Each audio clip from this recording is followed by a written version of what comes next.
With Andor having wrapped up, there's been praise citing it as the best Star Wars content of the year, with some even lauding it as the best Star Wars content since the original trilogy reached its Ewok celebratory spear-raising climax in 1983. I'm not here to rain on their parade, but at least bring in some gloomy, overcast skies with a hint of wispy drizzle. Andor was good, but not great. Firstly, after the soggy fries, flat cola, lukewarm and tatty lettuce, and Play-Doh textured buns that was the greasy fast food of the Book of Boba Fett and Kenobi, practically anything would seem like Michelin star cuisine. But beyond that, looking at Andor purely on its own merits, there is of course a lot to like. A satisfyingly sprawling and elaborate espionage plot, and a great exploration of the compulsion for rebellion against totalitarianism from multiple perspectives. Remote and deprived communities enduring subsistence living, under-resourced and exploited, and beginning to stir with resentment.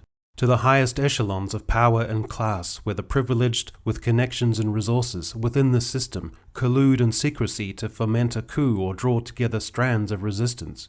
To the guilelessly idealistic writer of manifestos, to the zealot who was capable of the most Machiavellian, hard-edged decision-making in which personal fulfillment and the lives of other dissidents are expedient in service of protecting or furthering the greater cause. And on the other side, the Empire, seen here in a myriad of ways, as a fearsome regime, at once inescapable and coldly remote, with a ruthless intelligence service, but also, or at least as much of the time, as an equivalent of the USSR, a system full of inefficiency, stale Byzantine bureaucracy, venal, semi-competent functionaries, psychopaths recruited for their effectiveness in brutal hierarchies of dominance and oppression, and a cruel, nominal penal code that functions more as a procurement system for slave labor.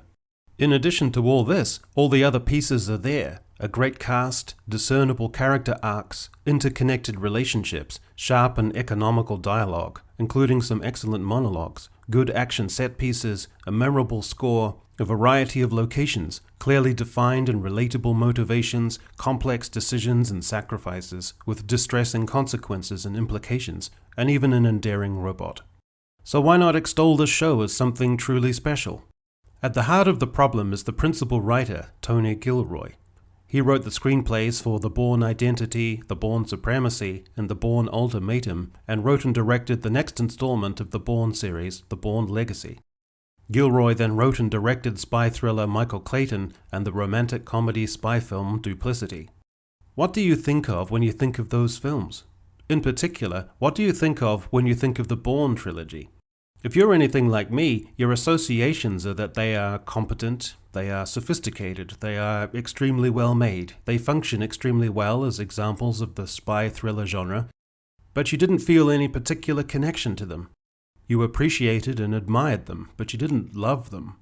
The central character of Bourne was interesting, and his pursuit of truth efficiently managed, and you generally rooted for him. But he wasn't compelling, and you weren't preoccupied with or emotionally invested in him. This, then, is the underlying sense with the writing of Andor. Because at its heart, just like with Gilroy's previous efforts, there's something kind of sterile about it. Everything connects and builds well, all the things you ideally want are all present and correct, but it doesn't alchemize into something truly exciting or captivating. To return to the characterization, Andor is excellent in that each character has a set and defined function. The ambitious security services official, the militant zealot, the aristocratic dissident, the roaming subversive, orchestrating alliances, the low-level figure in the regime who esteems himself worthy of, yet thwarted of accolades and a position far exceeding his actual talents, the conflicted insider, the principled matriarch, and a host of other minor characters who support each of the main ones. But at the core of all this is a conspicuously underwhelming protagonist. Diego Luna as Andor is fine. Andor slays a pair of security officers in the first episode, but his character simply isn't compelling enough for us to feel all that conflicted, or to carry around this baggage on behalf of the character, to be struck by any moral quandary, or lingering and insistent sense of moral ambiguity. We feel somewhat detached from the event because we don't feel overly invested in or attached to the character. Just like Jason Bourne, the character eludes authorities, encounters characters he is wary about trusting, he escapes from one set piece to the next, his dialogue is functional more than expressive. We don't especially celebrate his wins or feel any momentary elation at any unexpected victory or outthinking of opponents. The issue here is a lack of inherent charisma. Andor in many ways parallels Han Solo. At the beginning of his character arc, he is a loner with little regard for the Empire, but little enthusiasm for becoming entangled with it. He looks for his sister, but beyond that is largely self-serving, cynical, and even when swept up in the tide of events, he maintains his pragmatic reluctance to think in wider terms about liberation or a force larger than himself. The difference with Harrison Ford as Solo, however, is that Han Solo was enthralling to watch. He was suave, dangerous, virile, amusing, and you had a real yearning for him to gradually evolve from his cynicism to becoming nobler and committed to idealism. It's because of Harrison Ford's embodiment of all that you feel jubilation when he appears at the end of Star Wars, like John Wayne riding in on his horse. Andor doesn't conform completely to this archetype, of course, but the broad contours are there. It's just that he doesn't offer much as a character within the same framework. You have to will yourself to feel excited or fulfilled, rather than feel it naturally. Next, a lot has been made of the show's exploration of the inner workings of the Star Wars universe.